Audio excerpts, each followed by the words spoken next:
मसीह में सभी विश्वासी भाई बहनों को फिर एक बार जय मसीह की। और जिस विषय पर हम बात कर रहे हैं, आइए उस विषय पर आगे चलते हैं। और आज हम देखेंगे अगले हथियार के बारे में, जो है इफिसियों की पत्री 6वां अध्याय 17 वचन। उद्धार का टोप और आत्मा की तलवार जो परमेश्वर का वचन है ले लो। तो यहाँ पर आज हम उद्धार के टोप के बारे में बात करेंगे। और अधिक जानकारी के लिए पहला थिस्सलुनीयों 5:8, यशाया 59:17 इन वचनों को भी आप पढ़ सकते हैं। अगर आप इस हथियार के बारे में या इस शस्त्र के बारे में समझें तो ये हमारे सर पर पहनने के लिए कहा गया है। इसका मतलब ये है, इस युद्ध को लड़ते समय आपके विचारों में क्या चल रहा है, आपके सोच विचार कैसे हैं, ये बहुत मायने रखता है। हमारी कल्पनाएं, हमारी सोच, हमारे विचार, हमारे मन में क्या चल रहा है, वो मायने रखता है इस युद्ध में, इस युद्ध का परिणाम क्या होगा। और इसीलिए परमेश्वर ने अपनी समझ में हमें ये हथियार दिया है कि हम इस हथियार को या इस शस्त्र को पहने, जिसे उद्धार का टोप कहा गया है, जो सर में पहना जाएगा ताकि हमारे विचार, हमारी कल्पनाएं जो है सुरक्षित रहे। आइए इसे समझने के लिए एक वचन को पढ़ते हैं, नीति वचन 23:7। क्योंकि जैसा वह अपने मन में विचार करता है वैसा वह आप है। हाँ, यहाँ इस वचन के अनुसार हमें ये सीखने मिलता है कि मनुष्य जैसा सोचता है वो वैसा ही है। और इसीलिए इस युद्ध में आप अपने बारे में क्या सोचते हैं, आप परमेश्वर के बारे में क्या सोचते हैं, आप इस युद्ध के बारे में क्या सोचते हैं, आप शत्रु के बारे में क्या सोचते हैं, और साथ ही साथ आपके साथ जो आपके संगी भाई बहन इस युद्ध में आपके साथ है, उनके बारे में आप क्या सोचते हैं। ये बहुत परिणाम डालेगा इस युद्ध में। इसीलिए आपको और मुझको अपने विचारों की तरफ, अपनी सोच की तरफ, अपनी कल्पनाओं कि हमारे मन में क्या चल रहा है, हमारे दिमाग में क्या चल रहा है, इसकी तरफ हमें बहुत ध्यान देना है। दुनिया में एक ऐसा विचार है, या किसी ने ऐसा कहा है, कुछ लड़ाई या पहले दिमाग में या विचारों में जीती जाती है, फिर उसे आप हकीकत में जीत पाते हैं। इसलिए मसीह होने के नाते भी हमें भी अपने विचारों को सुरक्षित या सही रखने के लिए परमेश्वर ने हमें उद्धार का टोप दिया है। ये इसलिए भी जरूरी है क्योंकि जो कुछ आप अपने मन में सोचते हैं वही आपके हृदय में जमा होता है। इसे समझाने के लिए मैं चाहता हूँ अपने आंखों के सामने, अगर कभी आप गन्ने का जूस पीने गए हो, जिसे आप शुगर केन कहते हैं, तो आप उस मशीन को अपनी आंखों के सामने लाएं और देखें कि वो गन्ना जो है उस मशीन के ऊपर के हिस्से में जो वो 2 चक्र घूम रहे हैं उसमें जाता है, और फिर नीचे के बर्तन में उसका जूस जो है वो जमा होता है।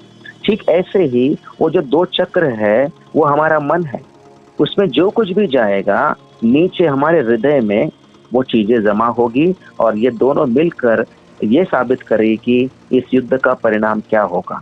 इसलिए बहुत जरूरी है कि आप और मैं देखें कि हम अपने मन में क्या सोच रहे हैं, क्या आने दे रहे हैं, हमारी कल्पनाएं कैसी है, इसको हमें जांचना और समझना बहुत जरूरी है। इसे और समझने के लिए हम दाऊद और गोलियत की लड़ाई की तरफ चलते हैं, जिसका वर्णन पहला शमूएल उसके 17वां अध्याय में हम पाते हैं। पहला शमूएल 17वां अध्याय में अगर आप ध्यान से इस कहानी को पढ़े, इस घटना को पढ़े, दाऊद ने और शाऊल और इजरायली सेना ने उसी गोलियत को देखा था। दाऊद ने भी उसी गोलियत को देखा था, शाऊल और इजरायली सेना ने भी उसी गोलियत को देखा था, लेकिन दोनों के विचारों में बहुत अंतर था।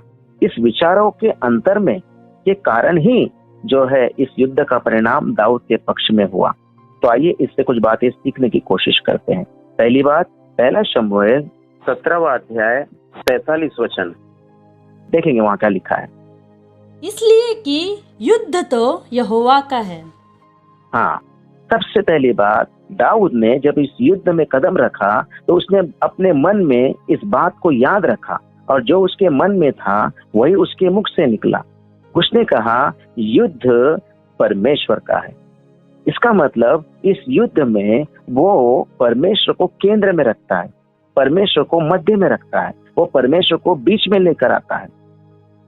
अगर इसे और अच्छे से अगर हम समझें, रोमियो की पत्री 8वां अध्याय 31 वचन, यदि परमेश्वर हमारी ओर है तो हमारा विरोधी कौन हो सकता है? हाँ, आपको भी यही अपने मन में विचार करना है कि जो भी लड़ाई आप लड़ रहे हैं, ये युद्ध आपका नहीं है, ये युद्ध परमेश्वर का है। और इसलिए यदि परमेश्वर हमारी ओर है तो हमारा विरोधी कौन हो सकता है। दूसरी बात को हम सीखेंगे, पहला शमूएल 17वां अध्याय 33 वचन। फिर दाऊद ने कहा, यहोवा जिसने मुझे सिंह और भालू दोनों के पंजे से बचाया, वो मुझे उस पलिश्ती के हाथ से भी बचाएगा। इस वचन के अनुसार दाऊद ने अपने मन में ये रखा कि जिसने मुझे सिंह से बचाया और भालू से बचाया, वही मुझे इस गोलियत से भी बचाएगा। और अगर आप इस वचन को अच्छे से पढ़ेंगे, यहाँ पर दाऊद अपनी विजय को कबूल करता है। वो ये नहीं कहता है, वो कहता है कि वो मुझे बचाएगा, मैं विजयी होकर लौटूंगा। दूसरी बात है, यहाँ पर दाऊद ने अपने मन में ये विचार रखे, या उसने इस मकसद से वो इस युद्ध में गया है कि मैं अपनी नहीं, मैं परमेश्वर की काबिलियत, परमेश्वर की कुव्वत, परमेश्वर की सामर्थ्य पर भरोसा रखकर जा रहा हूँ। जिसने मुझे पहले शेर से बचाया, क्योंकि मैं शेर से तो मैं खुद नहीं बच सकता था। भालू से बचाया, मैं खुद अपने आप से भालू से मैं बच नहीं सकता था। उस समय मुझे परमेश्वर ने बचाया, इस समय में प्रभु मुझे बचाएगा। उसने परमेश्वर की सामर्थ, परमेश्वर की कुव्वत, परमेश्वर की काबिलियत पे भरोसा रखा। और जैसे हम शिक्षण के शुरू में ही इफिसियों की पत्री 6:10 जो हमने पढ़ा था, उसको हम फिर एक बार पढ़ेंगे।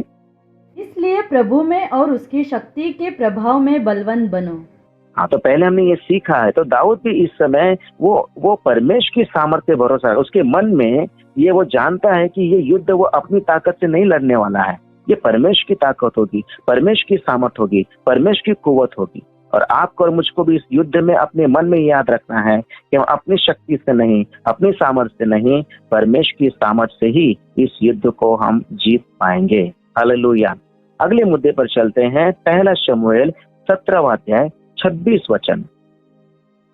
तब दाऊद ने उन पुरुषों से जो उसके आसपास खड़े थे पूछा, जो उस पलिश्ती को मार के इज़राइल की नामधराई दूर करेगा, उसके लिए क्या किया जाएगा? वह खतना रहित पलिश्ती क्या है कि जीवित परमेश्वर की सेना को ललकारे? ध्यान दीजिए, यहाँ पर क्या कहते हैं दाऊद, ये सेना डरी हुई है, ये सेना घबराई हुई है, वो युद्ध के लिए नहीं जा रही है। लेकिन दाऊद क्या कहता है? दाऊद कहता है ये खतना रहित पलिश्ती क्या है कि जीवित परमेश्वर की सेना को ललकारे। वो इस डरपोक सेना को डरपोक नहीं कहता, कमजोर नहीं कहता, निराश नहीं कहता, हारा हुआ नहीं कहता। वो कहता है ये परमेश्वर की सेना को ललकार रहा है।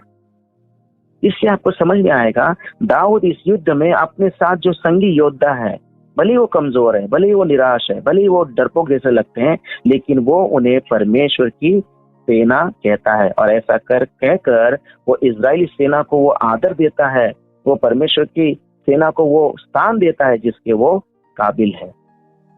इसको और अच्छे से समझने के लिए अगर हम पढ़ेंगे 17वां अध्याय 46 वचन।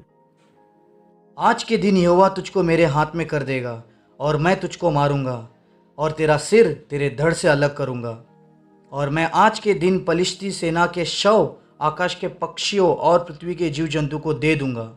तब समस्त पृथ्वी के लोग जान लेंगे कि इज़राइल में एक परमेश्वर है। मैं पलिश्ती सेना के धड़ आकाश के पंछियों को दे दूंगा। अगर आप इस वचन को अच्छे से ध्यान रखें, दाऊद ने सिर्फ गोलियत को मारा, पलिश्तियों की सेना को किसने मारा? पलिश्तियों की सेना को इजरायली सेना ने मारा। यहाँ दाऊद भले ही युद्ध लड़ने सामने अकेला है, लेकिन बाद में वो उस सेना को साथ में मिलाता है, अपने संगी योद्धाओं के बारे में उनको भी मौका देता है कि वो अपने डर से बाहर निकले और उस युद्ध में शामिल हो जाए। और अगर आप आगे की घटना पढ़ेंगे तो जो पलिश्ती गोलियत के मृत्यु के बाद डर के मारे भाग गए, तब इजरायली सेना ने जाकर उनको मारा है। इसलिए दाऊद के मन में अपने संगी भाइयों के प्रति एक अच्छे विचार थे, योद्धा के विचार थे। ऐसे विचार आपको और मुझको रखना है। और महत्वपूर्ण जो मुद्दा है, पहला शमूएल 17वां अध्याय 46 वचन, उसको फिर एक बार पढ़ेंगे।